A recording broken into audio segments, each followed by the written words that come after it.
What's up, ladies and gentlemen? Zoronden here, back with some more Starcraft 2. Let's check out today's combatants.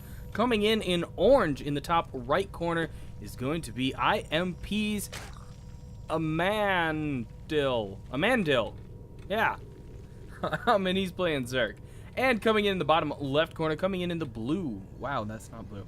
Yellow Protoss. I'm used to red-blue. These guys clearly knew each other or something. Anyways, Demonos? I don't know, whatever. This is TechNo. So, should have an interesting matchup here. I'm not sure if this is a clan war or if it's a few people who know each other practicing. What it really is, I just kind of dug around, found a decent looking replay and grabbed it. So that is why they're orange and yellow. It's definitely not a ladder match, but should still be pretty interesting and a good watch. So we'll see how these two guys duke it out here today and go at it.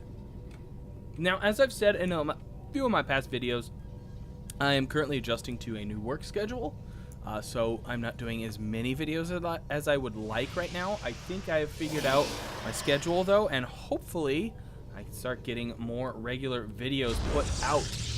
And that is a really, really bad wall-off there by TechNo.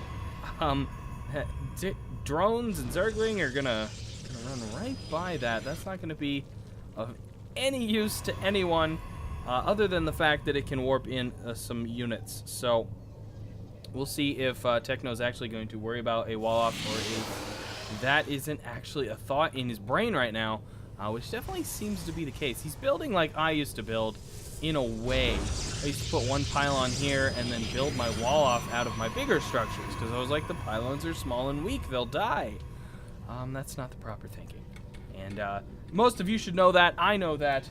Clearly, TechNo doesn't really know that unless he's not worried about wall off, which sometimes people just don't worry about walling off. It definitely seems like he is, though, with throwing that cyber core up there. And maybe he's going to park his zealot here. I don't know if units can get in over there. It seems like a big gap, but not really sure. I always kind of wished they had a button in StarCraft 2 for viewers, for commentators, for casters to kind of push it, and you could see if a spot was not, possible to move through. Like, put a red field here when they detect normal boundaries touching building boundaries. And then you can kind of say, okay, let's press that button, and the red would come up here, and oh, there's no gap. Or yellow would come up, and we know it's a small gap. Say only maybe Zergling can fit through. Speaking of Zergling, here they come. Gonna get here right at a really bad time for Amandil. Really going to interrupt that natural expansion. And I am guessing this is a full wall off now. The Zergling do run away instead of kind of pathing around. Which, maybe just the micro of Amandil is good enough to not allow that to happen. I don't know what TechNo's trying to do. That's just a pylon he had to quickly lose. And now the Zergling are going to go back. What is he trying to do? Why is he doing this? I think he's desperately trying to delay them, make them attack that cannon, or that pylon. He doesn't have a forge. There's no cannons going to be coming on the field at any time. The Mothership Core, of course, is going to free this up. Oh, look at that. Nice little blocking pylon there. So that he could take his zealot and attack with it. A decent move there, and Amandil did manage to save one Zergling. And even more walling off coming up here. This one being built a little better as he put a pylon up front instead of off to the rear. So a little bit going on better there. In the meantime, during that attack, a very smart move by Amandil. He expanded. Does he have double queen? He does have double queen. He's starting creep spread. Look at Amandil. He is doing fine.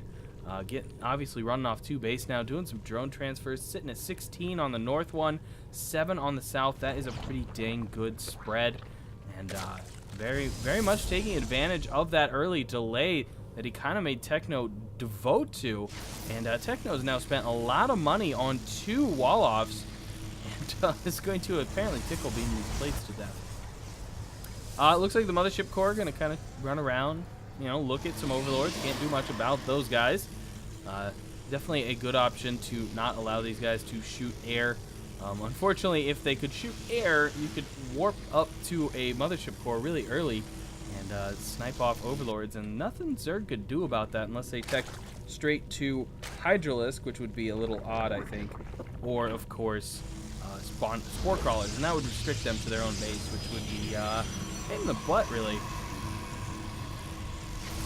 And yeah, wow, a lot of tickle beams going after this plates here. He really wants to kill it, but not the zealot. Don't have the zealot help. Do not let him help. He is being punished. He's not going to use his beautiful side blades. Those are side blades. Yes, side blades. I knew it. What is the sentry weapon called? Disruption beam. I really kind of wish Blizzard would do something about that and name it the tickle beam. It is such a tickle beam. Look at these cute little guys just chasing the overlord, and he's like, ha ha ha, that tickles. Leave me alone. Stop it. So we're going to get a Zealot Sentry Mothership Core attack here. Some interesting pressure coming out of TechNo. But it could work for him. Let's check out that unit tab. There's only 4 roaches on the field, so if he can bust through those roaches, TechNo stands to possibly do some damage, but it's going to be pretty hard to get through those roaches, and once he's gotten through the roaches, there's probably going to be reinforcements on the way. Unfortunately, though, that queen completely out of position, almost managed to snipe it, but does see the forces come down from from Amandil. Didn't really want a piece of him. Oh, he's going to force field in the roaches, though, and those roaches are probably going to die. Unless he recalls, and definitely more roaches than he intended for, a few more obviously hatched and reinforced, so made that quite difficult for him. Lots more warping in. We do have a Immortal on the way, going to be coming out of that Robo Bay fairly soon. A Forge, wow, finally throwing down the Forge for some possible upgrades. A third going down for Amandil. The Roach is going to continue to stay exactly where they were after the end of that battle. Why move them? There's no need. They are perfectly positioned. Hydralisk Den going down in a somewhat, yeah, an odd spot. I'd put it back here, honestly, or here. Take the plates out, or here. You know, this is very vulnerable to kind of sneak up this way and kill your orbital. Scouting, or not orbital, Hydralisk Den. Scouting Phoenix came in there, a hallucinated one. Ooh, Creep Pooper Overlord up here blocking the third. Yeah, I don't think there's Stargate on the field for TechNo. Definitely not. He does have quite a few gateways, though. Actually, no. He only has 3. He's actually just now getting 4, 5, 6, 7. So, catching up in the field, I suppose. And Overlord speed definitely researched. I wondered about that earlier. I should have assumed it was, but that guy gonna slowly fly up and onto this strange object. I seriously, it's not a temple. It's like projecting shields. It's got some blue stuff shooting out of it. I don't want to know what this is. Crafty Blizzard putting things in the map that we have no clue what they are. Just tell us, what are they? Very slow creep spread going for Amandil, but he's covering the whole map at once. It's like, look, I'm gonna get my creep spread going, but I want to get every single inch possible first. I want to get all the map of my side covered in creep before his side. I don't want any lanes. I want fields. Fields and fields of creep, not lanes.